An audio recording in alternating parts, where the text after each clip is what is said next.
I think it's important untuk kami memahami juga bahawa setiap group, be it sama ada dia Facebook ke, WhatsApp ke, Telegram ke, setiap group ada peraturan mereka tersendiri.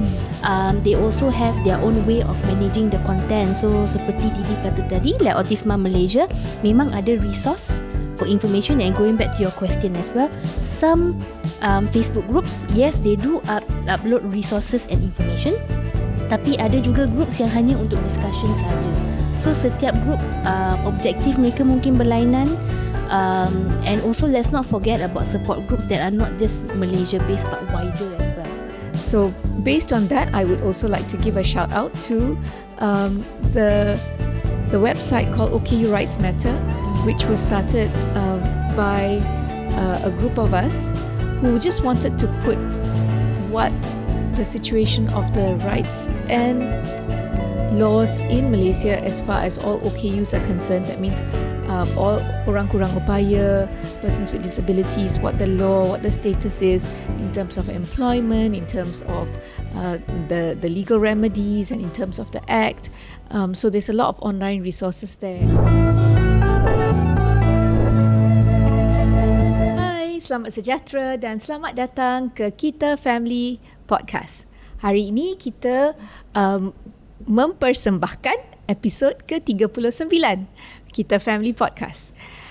Di Kita Family, kami akan membincangkan perihal berkaitan dengan makna serta kepentingan hidup bermasyarakat, menghargai keunikan serta kepelbagaian sesama kita dan meraihkan masyarakat yang berbilang kaum, kepercayaan, agama, rupa dan juga keupayaan.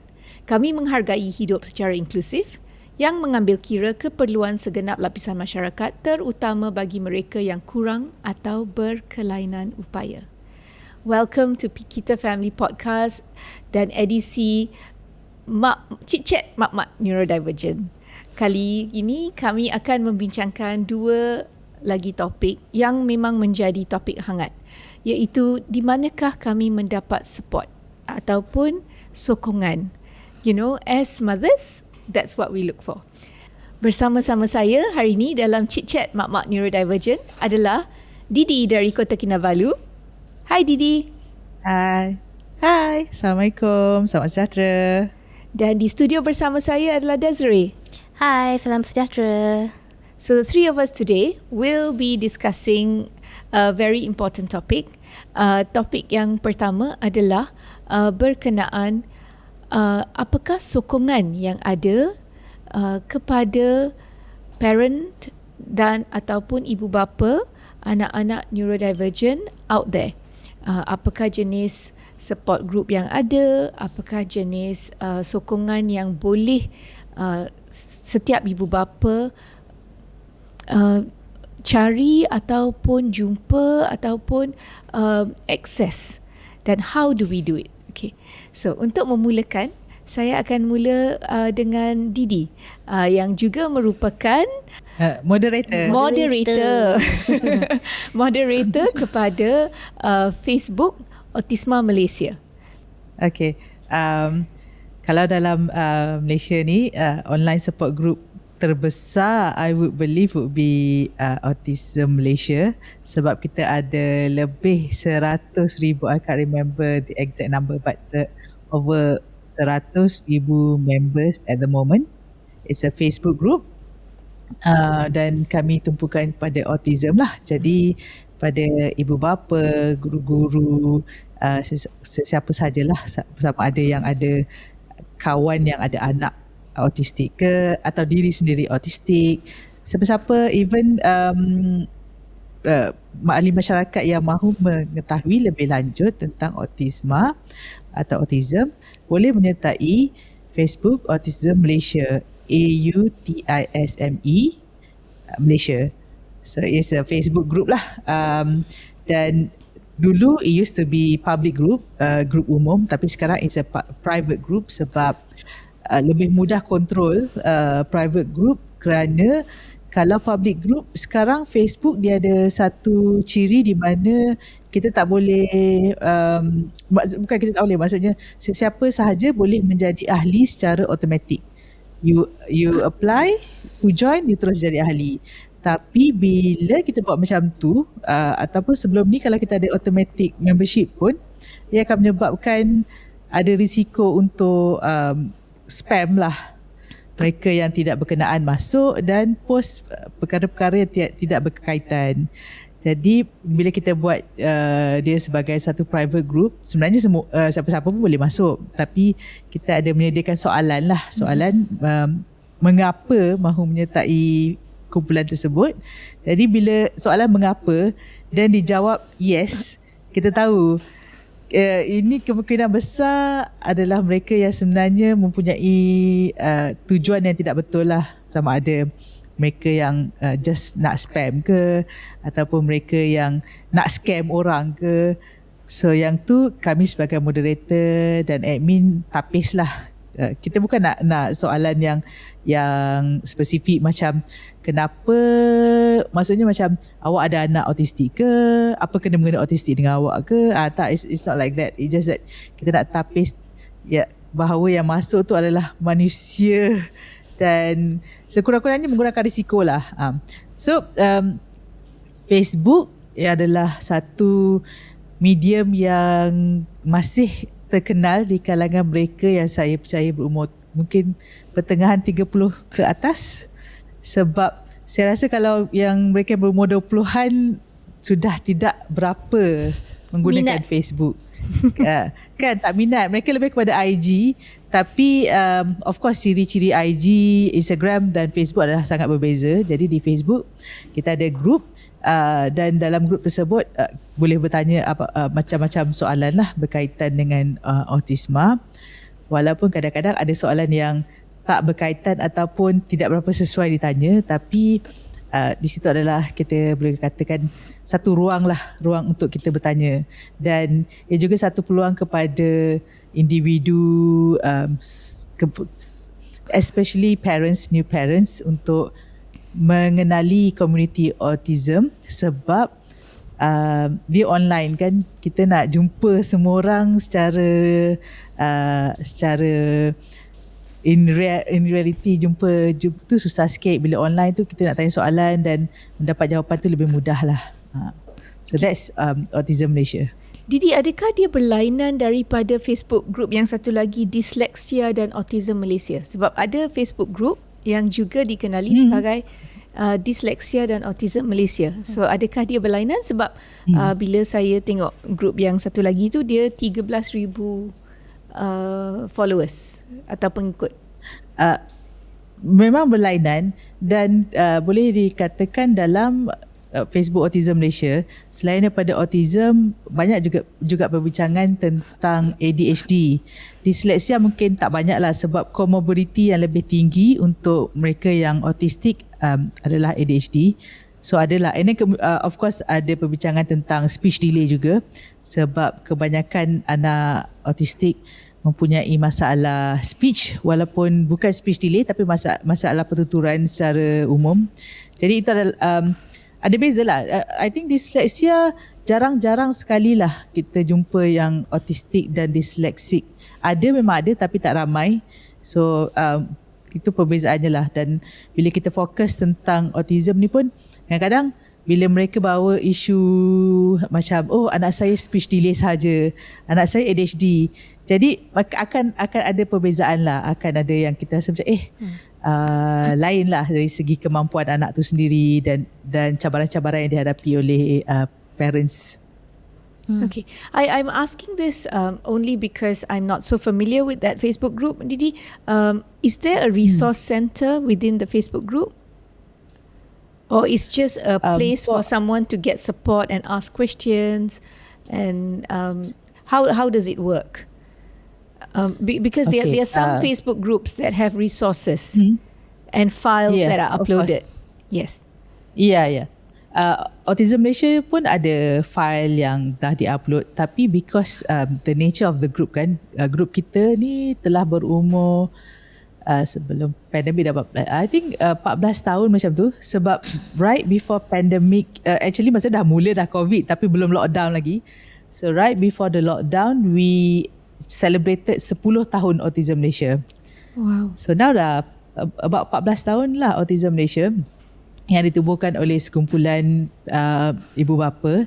Masa tu saya, anak-anak saya pun belum dapat diagnosis lagi, so saya tidak termasuk dalam kumpulan pioneer ni, perintis kepada Autism Malaysia. Of course, bila dia diterajuk oleh parents, akan ada juga parents yang somehow ada kepakaran dan terlibat dalam, I would say, dunia autism industry, rehabilitation.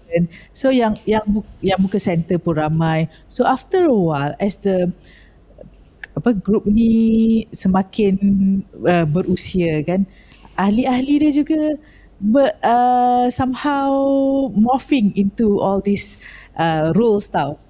Ada yang dah buka center, ada yang tukar kerjaya pun ada. Ada yang jadi podcaster, ada yang buat master.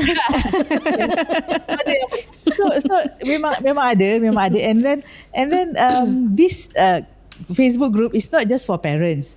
Of course, service providers pun join, dan kita sebagai, I would say, the moderator and admin kan, kita berkawan baik lah dengan mereka yang sudi berkawan dengan kita. So bila kita ada partnership, collaboration. So there were times before pandemic kan, I always help this Facebook group untuk buat lots of workshops. So kita ni lah, I minta lah like mana-mana center kan, with their expertise, cakap cadangkan, boleh tak you all buat satu workshop dengan beberapa tajuk yang kita kan sebagai parents, kita rasa macam ada tajuk yang rasa macam saya dah tahu tapi saya rasa orang lain pun perlu tahu. Saya rasa penting so those things. So I initiated that, and kita dapat menyebarkan benda-benda ni, dan juga kita nak satu community yang sukakan ilmu lah, because sometimes kan bila you tanya soalan dalam Facebook tu, jawapan dalam bentuk komen tu 2-3 baris je. Tapi kalau you attend workshop, you will get the whole picture, the understanding of things tu lebih baik lah. Okay, so Desiree,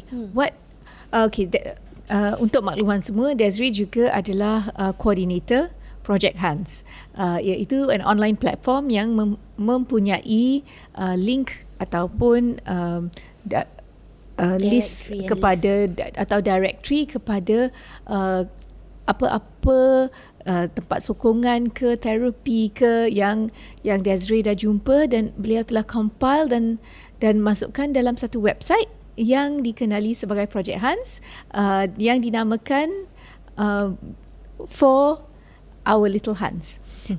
So let's go to Desiree to explain how she thinks such support groups actually work. Okay, so dari segi kumpulan sokongan support groups, firstly saya nak ucapkan terima kasih lah kepada semua pengasas-pengasas all these various support groups. Biasanya diasaskan oleh parents sendiri.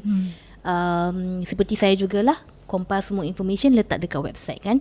And dari segi online support groups, ada pelbagai jenis. So tadi Didi ada ceritakan tentang Autisma Malaysia, which is one of the many support groups for parents online. Dan I think it's important untuk kami memahami juga bahawa setiap group, be it sama ada dia Facebook ke, WhatsApp ke, Telegram ke, setiap group ada peraturan mereka tersendiri.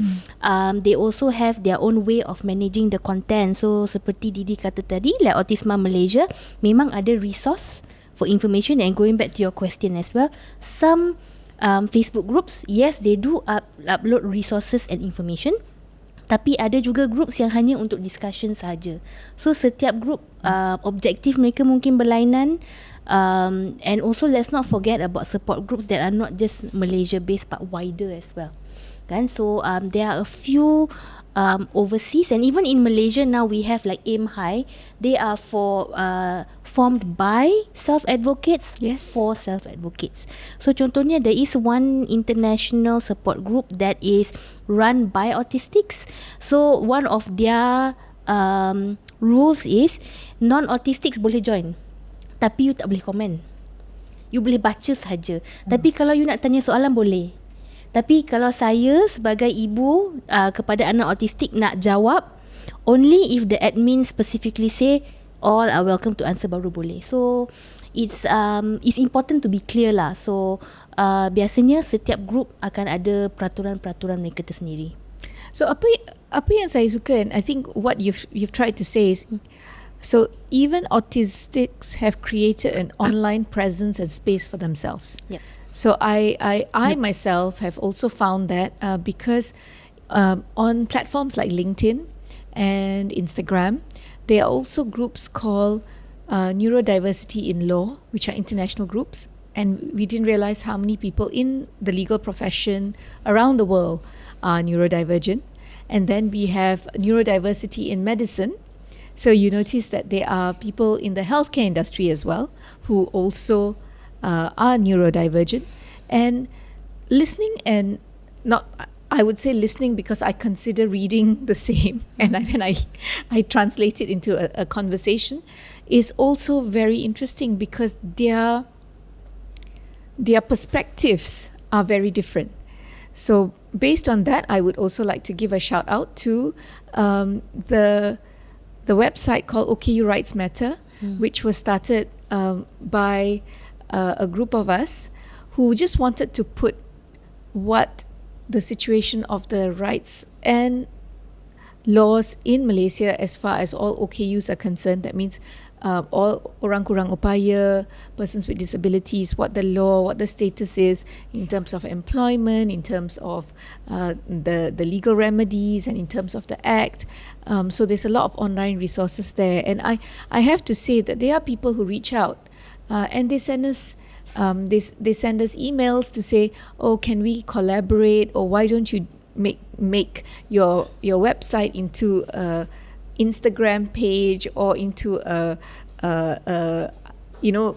social media page like Facebook and LinkedIn. So when we hear things like that, it's good to hear that people are actually reading.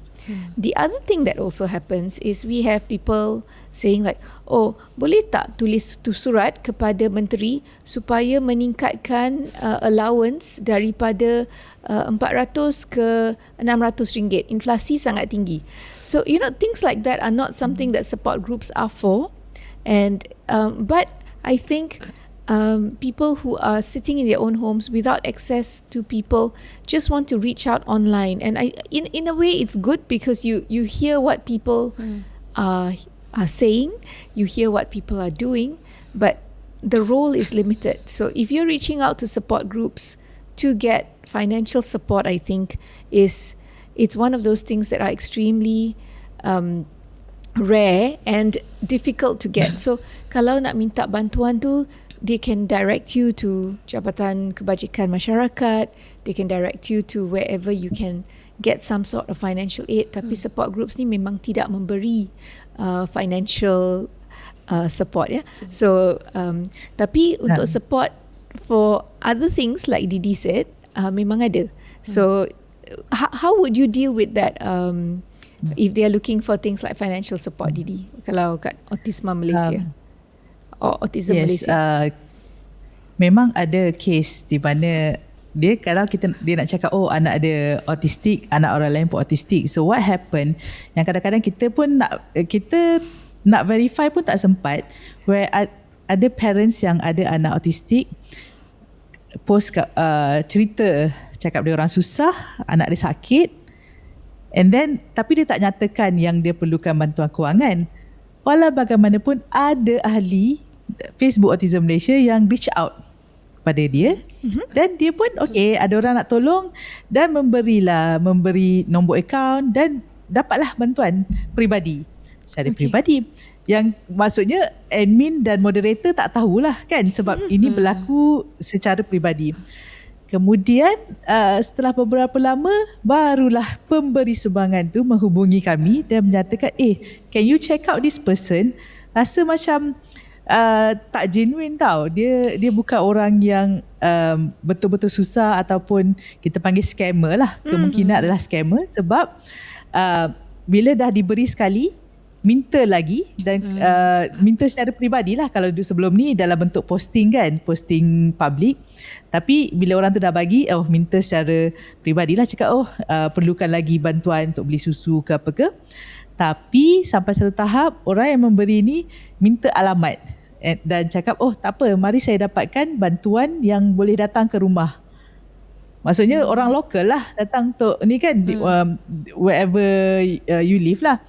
Dan tiba-tiba terus senyap, tak jawab, tak apa. So tu yang jadi macam red flag. Orang ni betul ke kan? Kalau betul-betul susah, then you bagilah alamat dan orang boleh membantu dengan lebih lagi lah. So kita sebagai admin dan moderator yang boleh buat hanyalah peringatan sebab kita tak tahu, kalau tak ada orang yang laporkan, kita pun tak boleh nak ban, nak remove orang-orang yang membuat post yang sebegitu. Tapi bila dapat laporan, kita boleh ambil tindakan lah. Dan post berbentuk nasihat jugalah, di mana kalau ada post-post berkenaan, sila verify. Kami tak boleh nak hubungi sebab kita pun kalau dulu pernah lah ada juga Biro Kebajikan, itu pun kita sangat terhad lah untuk membantu secara financially kan, kewangan. Jadi sentiasa memperingatkanlah ahli-ahli, kalau ada post berkenaan, you have to make your own judgement. Sebab ialah masyarakat orang Malaysia ni kan sangat baik, rasa macam tu kalau ada orang nak kesusahan. Dan lagi satu tadi I think satu yang berkaitan juga, bila especially mereka yang barulah, ahli-ahli baru, bila dia masuk dalam support group macam Autism Malaysia ni, mereka rasa macam mereka nak demand macam kita sebagai support group boleh buat begitu, boleh buat begini, apa kata buat macam ni, apa kata buat macam tu. So memberi berbagai cadangan. Dan bila kita sampai masa ada mesyuarat agung kan, okeylah, kita akan dapatlah ahli-ahli baru yang datang, dan antara mereka pun adalah yang dilantik menjadi AJK. Dan di situ baru kita lihat sebenarnya bila you dah jadi AJK, you dah diberi peluang untuk mengadakan aktiviti kan. Bukan semua orang tahu yang boleh jadi kita advocate lah, advocate pun bukan semua orang tahu, sebab kita minta tu senang, tapi bila diri sendiri, dengan kita ada anak yang istimewa, anak yang memerlukan perhatian lebih daripada anak tipikal, dan dengan ada kejaya dan sebagainya, nak beri usaha dan tumpuan kepada aktiviti-aktiviti social group, nak buat aktiviti untuk masyarakat dan untuk ahli-ahli yang lain tu sebenarnya memerlukan komitmen dan masa lah. So sebenarnya kalau kita demand tu senang. Jadi itulah, sama ada kita nak jadi orang yang demand atau kita nak jadi dua, kita yang buat. So itulah, I'm really proud lah. Sekarang selain daripada banyak social group, ada juga selain daripada NGO, I can see few people that becomes NGI. So mereka ni macam sendiri, bersorangan pun boleh juga mengadakan aktiviti, program. So I'm quite happy to see that lah, semangat untuk membantu komuniti autism ni, walaupun bermula daripada online, tapi it spreads jugalah dari segi luar online juga. So how do you go about identifying such scammers? Sebab I speak from the heart. I believe Malaysians are one of the more compassionate. They are one of the more giving and inclusive communities that I've ever come across. When you travel abroad, Malaysians are, and then you come home and you just feel this absolute welcome, because Malaysians are just like that. You know, we embrace diversity, we embrace helping people, and you know, you see this when someone puts out a call to say a child needs surgery and needs X amount of money, you know, as long as it's verified and there's an account number, they donate whether it's RM1, RM10, 100 ringgit, nobody shies away, but they donate, right? Tapi apa yang kita nak discuss bukan sahaja pasal minta kebajikan macam tu, because that is not what we are here for. What we want to discuss is how do you get support? How do you get information? Because our theme here is not to raise money. Yeah, our theme here is to make sure parents and neurodivergent adults and children don't feel alone. So what if they want to reach out for information? Desiree, what can they do?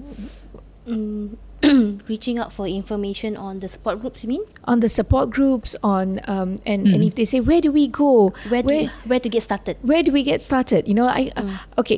Parent has just been diagnosed, or adult has just been diagnosed. What do they do? I think the first thing you can do is what we all do, right? You can Google. If you Google actually support groups, right? Some of them do come up on searches. But if you want verified sources, I'm going to do a self-plug and say that we have a list of verified support groups on Project Hans. So if you go to Project Hans, that's projecthaans.com. Under directory, there's a list of verified support groups where you can just click the link and it tells you how to join. So whether it's online or Facebook, online via Facebook or WhatsApp groups or Telegram. So there's a list there. If you're getting a diagnosis from a developmental pediatrician or any practitioner, most of them now have a list already ready at hand. So for example, where I take my son to a government facility over the years, we've been going for 7 years, and her list of resources have gotten thicker. So I think, we are a lot more blessed now that upon diagnosis, pakar-pakar pun dah ada list mereka yang tersendiri. So I think it's very important to go to verified sources, and like what Didi mentioned earlier, right?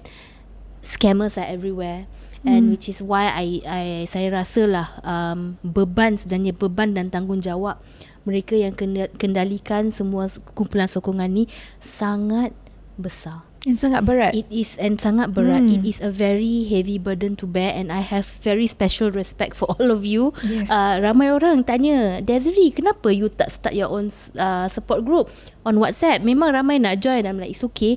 Dah ada banyak. There's no need for me to go out and start another.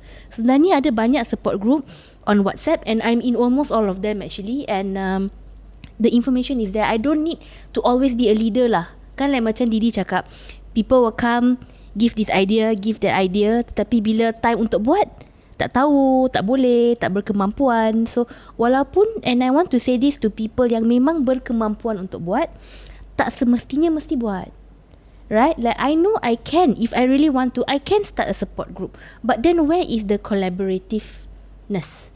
I'll be starting from scratch. Why not join yang sedia ada, besarkan lagi group yang dah ada.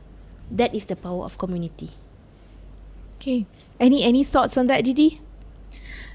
Of course, support group kan, you ask questions. Lots of questions are on procedures. Yang tu memang ramai nak bantulah. Kalau tanya macam mana nak mohon bantuan, sebab tu daripada kita suka kan kalau orang post nak minta bantuan, letak nombor akaun, yang tu memang it's against the rules in our Facebook group tau.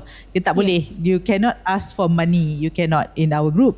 Tapi kalau you bertanya macam mana saya nak dapatkan bantuan, then people boleh bagi, okay, apakah NGO yang boleh membantu dari ni lah, locally you dekat mana kan, and then macam mana nak mohon JKM, macam mana nak dapatkan untuk Muslim, nak dapatkan bantuan zakat. So all this procedural, termasuklah dari segi nak prosedur nak daftar sekolah, nak masuk PDK. So all this soalan-soalan memang lazim, memang sangat ramai yang akan membantu. Tapi juga ialah bila nak orang nak jawab soalan ni, kadang-kadang yang pelik, I don't know lah, I think I'm being critical here. Ada yang dia bukan tanya soalan, dia just more to statement. Yes, comment ataupun tanya macam ni. Ataupun dia tanya macam ni, ada tak anak orang lain yang macam anak saya? So kalau tanya macam tu, jawab ada. And then what do you need? You need like explanation, you need advice or tips. So it's important to be specific also lah. Kalau you just macam kan just tanya macam tu je, kita pun nak jawab anak saya macam tu juga. Then what do you get from there? I know lah, probably you want to feel that macam you're not alone. Oh, anak lain macam tu. So does it mean that it's normal that we don't have to do anything about it? So yeah, ada, of course, I think we will touch after this lah, like how to write questions lah kalau dalam support group kan.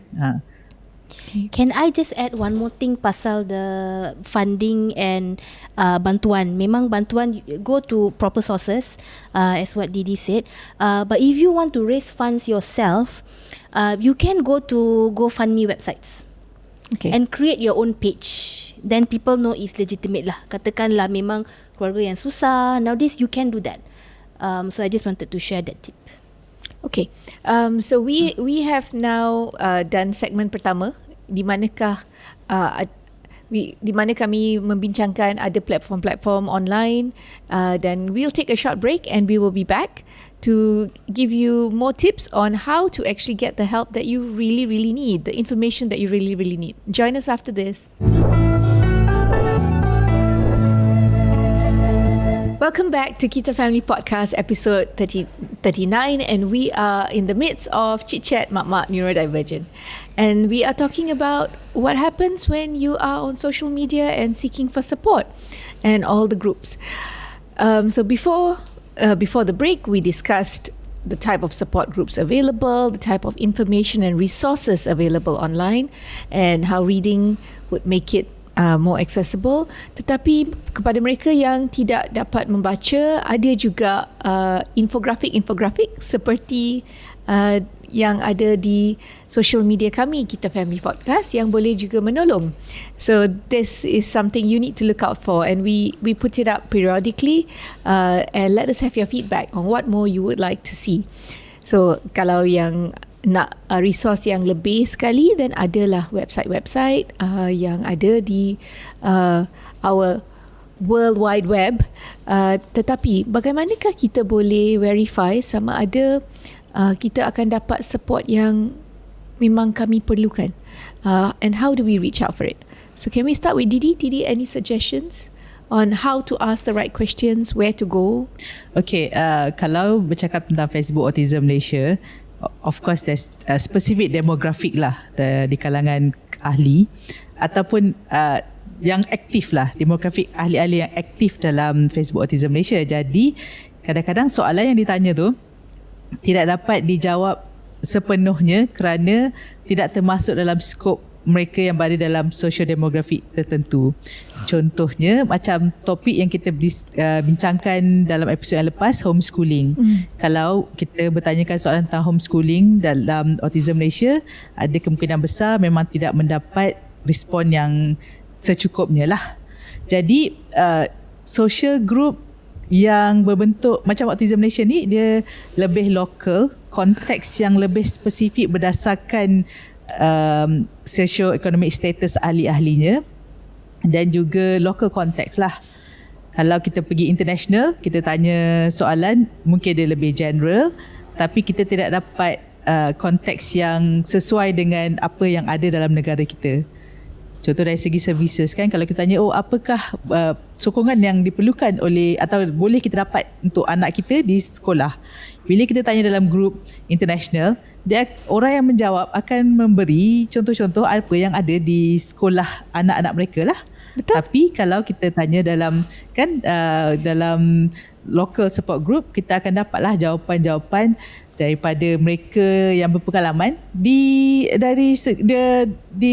tempatan lah, secara tempatan. Tetapi ada bezalah kalau konteks sekolah public, sekolah kerajaan, mungkin lebih banyak jawapan. Tapi kalau kita bertanyakan tentang sekolah swasta ataupun bertanyakan tentang program-program yang mahal, contoh kalau di Malaysia ni, antara program-program yang mahal ni macam ABA lah. ABA terapi ni memang terkenal sebagai satu program yang agak mahal. Jadi susahlah nak dapatkan respon dan pengalaman-pengalaman daripada orang lain dalam Autism Malaysia tu. Dan juga I believe that bila you nak dapatkan nak dapatkan information ni, of course you boleh tanya, tapi apa jawapan yang kita dapat tu hanyalah berkaitan dengan pengalaman individu mereka yang beri respon tu sendiri. Apa yang dia alami lah, dia tidak memberi gambaran keseluruhan apa yang available. Jadi kalau kita, maksudnya personal level lah, kita hanya dapat respon personal level. Tapi kalau kita tanya, apakah resources lain, apakah website yang kita boleh rujuk, mungkin kita akan mendapat information yang lebih menyeluruh, lebih teratur. Dan kita juga perlu lebih kenal lah, bezakan information dari segi komen-komen dengan information dari segi website tu. Ada beza lah. Macam Desiree dah buat list siap-siap. So bila dah ada list tu, dia sudah verified, sudah diatur, dan insyaAllah lebih boleh lebih reliable lah berbanding respon-respon dari segi komen tu. Itu yang kita perlu bezakan lah. Dan juga kalau kita tanya jawapan antara parents dan jawapan yang diberi oleh parents atau oleh expert, of course sangat berbeza lah. Dan perspektif ni, dia bukan nak kata perspektif parents atau perspektif expert seperti occupational therapist, speech therapist atau guru pendidikan khas tu ada yang lebih baik. Tak, tapi ia adalah perspektif yang berbeza lah.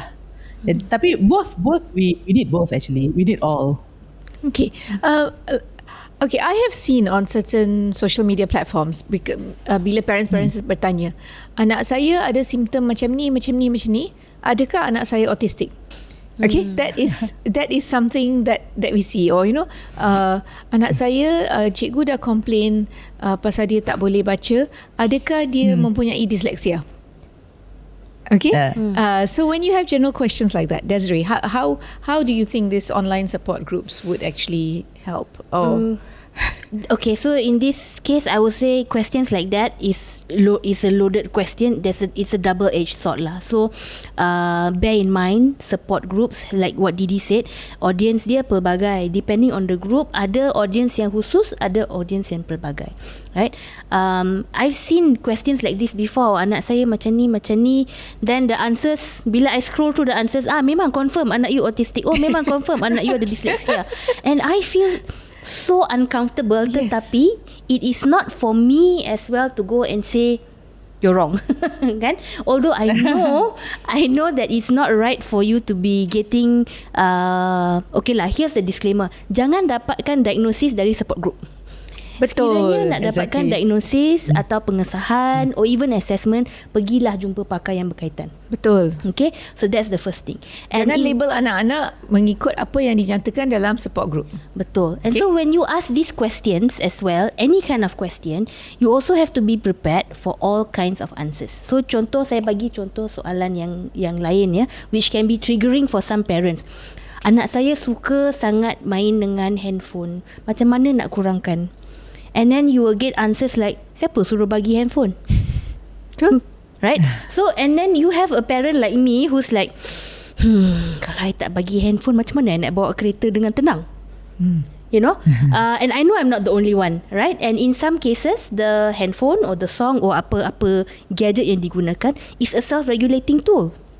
To me tak salah, tetapi to another parent who maybe the child gets overstimulated by the gadget resulting in a meltdown, memanglah jangan bagi. But the point is, sometimes you will not get the answer you are looking for from a support group. Okay. So the other question that we often see in these support groups, and Didi, this question I'm going to pose to you is, I'm planning to send my child to school. Where do I find shadow aids? I am planning any contacts for shadow aids. Perlukah ada guru pengiring? So things like that. They are looking not just for diagnosis, they are looking for leads untuk dapatkan services yang mereka perlukan untuk anak mereka. I think kalau ada orang yang boleh recommend, tak ada masalah. Tapi macam saya cakap lah, kalau you tanya dalam Autism Malaysia, a bit susah lah, because talking about Shadow 8, that's like selalunya sekolah swasta, dan dia punya cost dia pun sangat tinggi, yang membuatkan macam tak ramai lah, mungkin sangat minoriti lah dalam Autism Malaysia tu yang mungkin ada pengalaman, ada mendapatkan perkhidmatan Shadow 8. Tapi dari segi soalan-soalan lain tu, kadang-kadang ada yang tanya, ada tak sesiapa yang boleh jaga anak saya lepas sekolah? Tapi you tak beri location, you tak beri detail anak you umur berapa. So macam orang nak bantu, tapi macam what you expect, like people know you or something.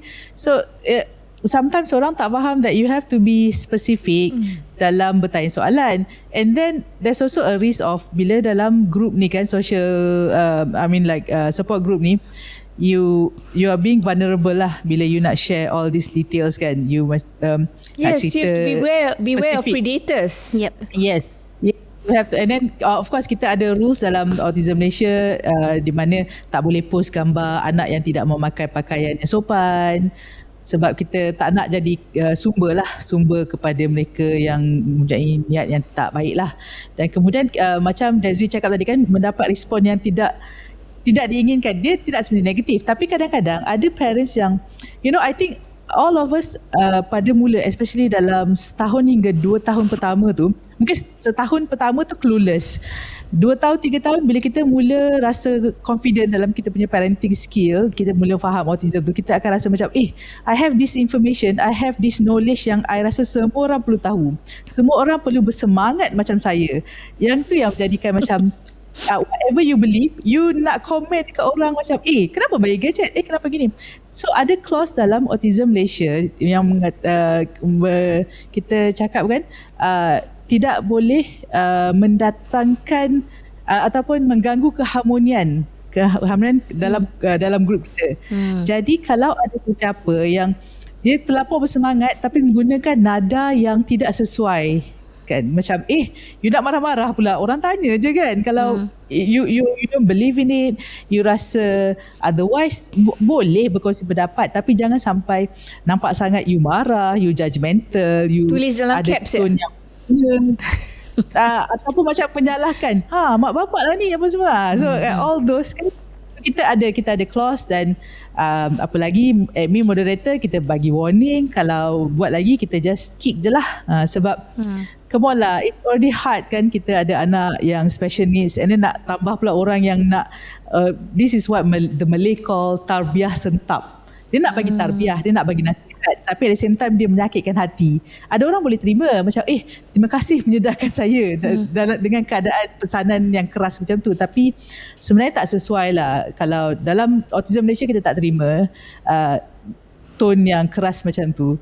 Jadi kita nak lah, kita kan nama pun support group, support lah, you janganlah preaching and like kan nak demand semua orang ikut apa yang you percaya, apa yang you buat pada anak you.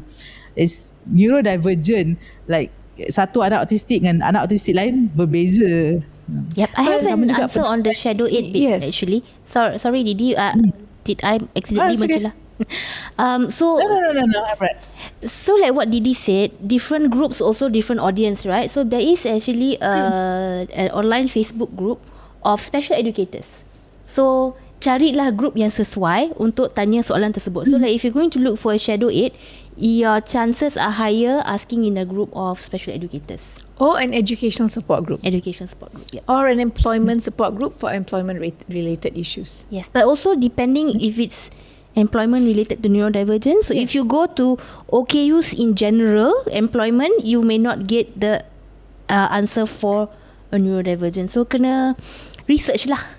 Kena research and cari group yang paling sesuai for the question you want to ask. And generally with the World Wide Web, you boleh Google kan workshop yang ada yang boleh di yang boleh hadiri dan boleh pelajari dengan lebih terperinci apakah konsep-konsep yang perlu untuk untuk menyokong seseorang itu yang neurodivergent. So there are a lot of resources, and some are actually free. Not all will be chargeable. Yes, the 2-3 day courses, they all attract a fee, and ada yang tidak berkemampuan, tapi ada yang documentary pengenalan ataupun resource. Ada people yang share their slideshows on certain platforms that can also help. So please do look out for them. Kena rajin je. Tapi I understand when you're looking after a child with needs that are beyond what you can do, taking time to scroll pun menjadi masalah kan. So kadang-kadang it's just like, oh, please help me out by just giving me these links so that I don't need to spend 3 hours scrolling. Now those sort of things I think will be very useful questions to ask on a Facebook or a WhatsApp group or a support group. Betul? Correct. And also going back to trainings yang mahal-mahal lah. I've attended yang mahal, yang free, yang in between. I just want to say that it's what you make with what you learn. Tak semestinya yang expensive course yang paling bagus. There is no one training that is going to answer all your questions. So it's what you make out of it, and it is also about lifelong learning. Kan? Kita pernah bincangkan dalam episod sebelum ni, lifelong learning, because anak-anak kami pun membesar, so our learning also evolves as they grow up. So all these answers on support groups sometimes can be therapeutical, because you may think that okay, someone else has gone through it or someone else is going through worse. Tapi posting sebegini juga is for you to look at what others go through, and it may not be an answer for you, tetapi it may be an answer for someone else that you know, and it's important to share that information. Kan Didi? And then also kan lagi satu kan Anit, bila kita dah join support group, of course kan ramai orang bukan sekadar bertanya soalan, ada juga yang share accomplishment anak-anak, kisah anak-anak, sebab mereka for some reason malu nak share di page sendiri, di Facebook page Facebook account sendiri, tapi suka untuk share dalam support group, mungkin sebab dia rasa semua orang lebih mudah faham. So bila kita dah tengok kan cerita anak-anak lain, keluarga lain, kita boleh nampak tau keluarga yang mungkin similar, ada persamaan dengan keluarga kita dan ciri-ciri pada anak kita. Itu yang saya rasa kita kena pasti keluarga, dan try to make friend lah dengan ibu-ibu ni kan. Tapi bukan hanya you tegur online. Kadang-kadang online saya pun macam tak berapa selesa sangat kalau ada stranger tegur online macam tu. Tapi bila ada event, physical event kan, kita buat gathering, you join. That's what I did. Like bila ada gathering, kita jumpa, kita perkenalkan diri, and then bila nampak kan all these parents yang anak-anak dah besar, kita follow rapat-rapat lah, kita belajar, dapatkan all these tips, dapatkan semangat, dapatkan kekuatan. So don't just limit yourself on the Facebook, or the social the support group tu online sahaja. This is where you can make friends, make acquaintance, and really understand the community tau. Sebab it's hard. Parenting neurodivergent is not easy. So kalau kita ada community, it will make things easier. Sebab believe it or not, bila kita dah jadi kawan, it's not just about autism. Kita ada lagi all the other life challenges. We have ailing parents, and then diagnosis of other family members, financial problem within the family members ke apa. All these life struggles tau. It's not that kita ni ada anak autistik, itu je masalah yang kita ada. But when we make friends with other families, then you find friends that you can laugh and cry together, and you get this emotional support lah. It's not just macam tempat tanya soalan je. So you get true friends like what we have lah, like the 5 of us kan. Yes. We come together and trying to make a difference to the community. I have a little sort of parable or story that I heard about the importance of community and having your own support of fellow parents in the same boat. So this guy fell down a very deep hole, and there was no way of getting out. So he was shouting for help.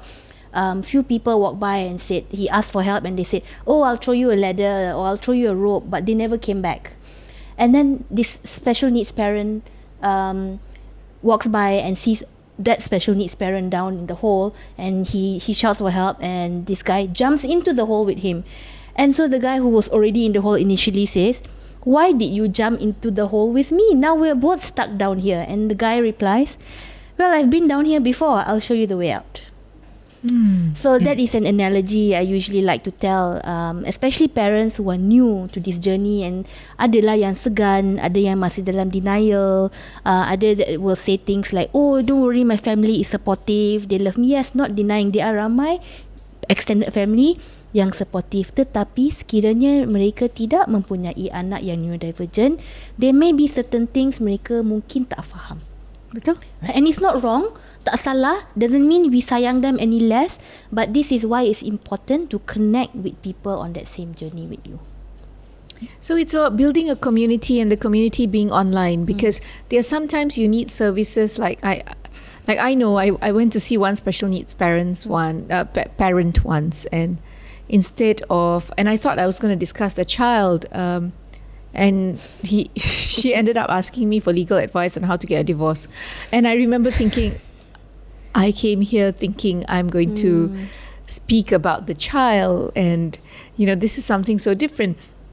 So bila nak tanya support macam ni pun janganlah mengambil kesempatan. That is the message I want to get out there. When you're asking for support, be genuine about it, and there are many people who will genuinely try to help you. So if you want to meet somebody, lay out the expectations so that that person also comes prepared. Janganlah terkejut kan, tanya soalan yang tak berkenaan dengan apa yang kami expect. Those sort of things are also a bit of the do's and the don'ts. So do we want to just wrap up by saying what are the do's and the don'ts if you're looking for support groups online? We talked about looking for the correct support for what you are looking for, whether it is just advice, whether it is something specific. And because there are so many different support groups, look for the right one for the right thing. Verify before you give any advice. What about meeting? Any thoughts on that before meeting another parent who may reach out to you on Facebook or on IG? How would you deal with that? I think I always say safety first. I mean, most of the cases I've come across so far, parents who want to meet me or I happen to meet, they are genuine cases, but there are also a lot of not so genuine cases out there. So, if it's in a larger support group and you already have, chances are you already have a few friends in there, you can always say, "Hey, do you know this person? Have you met this person? Or let's go meet this person together." Right? So always practice safety first. At the same time, we don't want to leave a fellow parent in the lurch. But if you're really having doubts, just ask. Honestly, I get a lot of requests on Facebook to be friends, and I always ask, "Do I know you?" And then when the answer is no, I'm like, okay, then I don't reply. I think among us kan, kadang-kadang ada kawan-kawan kita yang rasa nak membantu keluarga ataupun kawan-kawan mereka yang baru ada anak yang dapat diagnosis, dan mencadangkan, you can talk to my friend, Didi is kan. So I really appreciate kan, I don't mind people giving my number, tapi alhamdulillah so far kan, alhamdulillah so far my friends would tell me ask me, boleh tak bagi nombor pada sekian-sekian, can you and kita kalau datang influencer tu pun we won't say no lah, never say no. Kita macam okay, kita dah ready terima. And another thing is, because I'm not the person who likes to speak on the phone, I think the quota of speaking on the phone dah habis masa bercinta dulu. So now I'm not so much into speaking on the phone anymore. So WhatsApp is okay. And then if you want to call me, I think among us also, I really appreciate that you guys kalau nak telefon, nak bercakap pun, we say that, can you take a call now? Free to talk. So macam tak adalah macam caught me entah bila-bila masa kan. So those thing etiquette kan, you don't simply just pass people's number to anyone.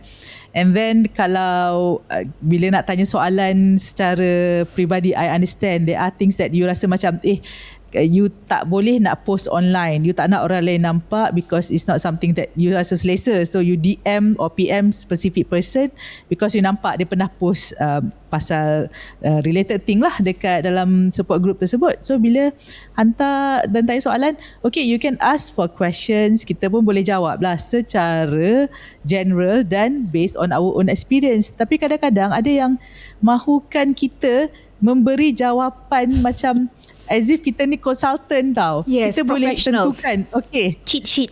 Macam I think then you should do this lah. Kita yang bagi decision. No, it cannot be like that because the decision making tu still pada parents tu sendiri. You tak boleh harapkan orang lain buat decision untuk you. So kita, in fact, dalam kita family pun kita share kita punya own experience, general tips, but nothing specific because every family, every child, they ada different situation, different capabilities. So always understand that no two children are the same. No two adults are the same. Yeah, no two neurodivergents are the same. So please go and get. No one size fits all. Yep. Yeah. So no one size fits all. Please go to the correct therapist, correct specialist. Dapatkan kepakaran yang sesuai apabila nak buat apa-apa diagnosis ataupun cuba apa-apa treatment. So these are just some of the tips that we can all share with you today. Good luck. Satu lagi tips. Yes. Satu lagi. Kalau you nak post soalan dalam online support group, please use full spellings. Please. Yes, no short forms, no Please. no Gen Z punya Or Gen Alpha punya language. or colloquial language yang kita tak faham, yang ada abbreviation IYK.